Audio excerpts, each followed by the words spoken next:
Welcome to today's 5-minute Bible study in the Gospel of John.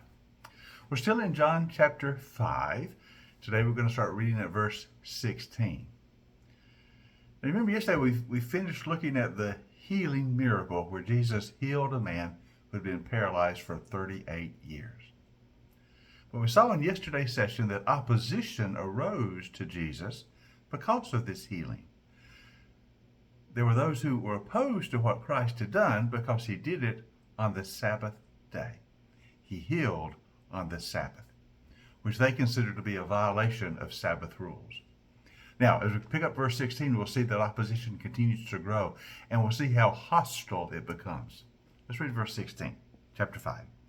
So, because Jesus was doing these things on the Sabbath, and these things were the healing, the Jewish leaders began to persecute him.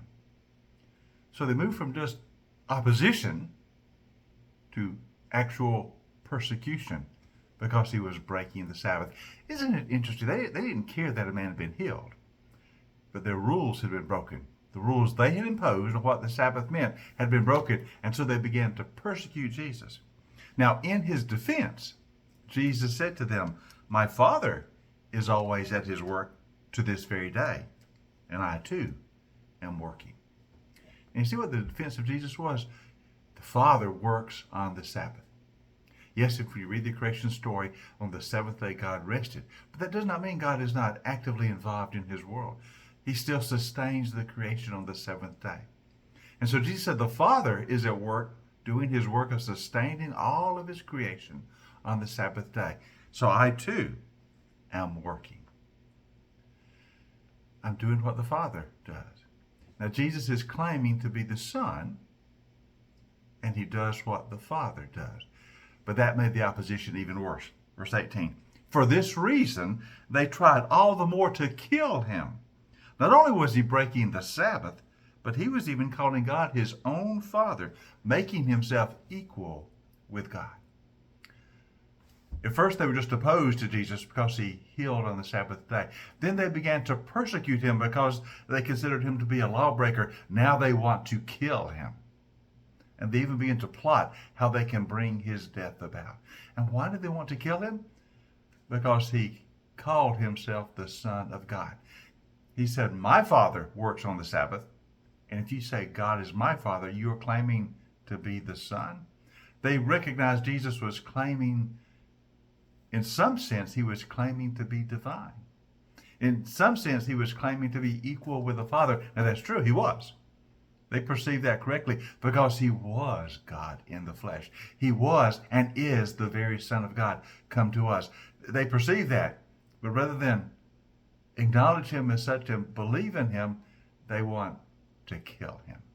And so now the opposition has reached a fever pitch as they are plotting how to do away with Jesus because he claims to be the Son of God. Now Jesus goes on, verse 19. Jesus gave them this answer. "Very truly I tell you, the Son can do nothing by himself.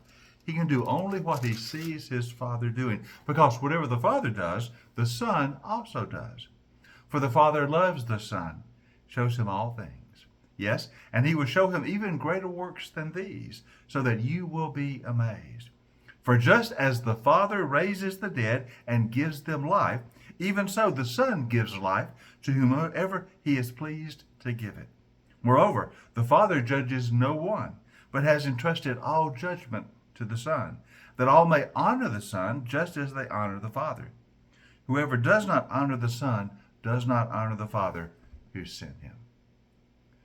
So Jesus goes even further and says, yes, I am the Son, and the Son does what the Father does. What I see the Father doing, I do. And you're going to see even greater works than these. Not just healings on the Sabbath. The Father gives life, and so the Son gives life. The Father has placed all things into the hands of the Son. He has entrusted all judgment to the Son. So in a sense, Jesus is saying to them, you are right in perceiving that I am the Son of the Father. I am the Son of God. Now you must either believe me or reject me. But if you reject me, you're rejecting God. You see, how we choose about Jesus is how we choose about the Father. Jesus makes this clear. Now, those in opposition to him, they are refusing to believe, and so they are going to reject the Son, but they're also going to reject the Father and the mission of the Father in sending salvation to the world. Jesus makes this clear. I am the Son of God, and I do what the Father has sent me to do.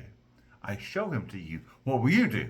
Will you believe, or will you refuse to believe? Of course, these opposition leaders are going to refuse to believe, but there are many, like the disciples of Jesus, who will believe.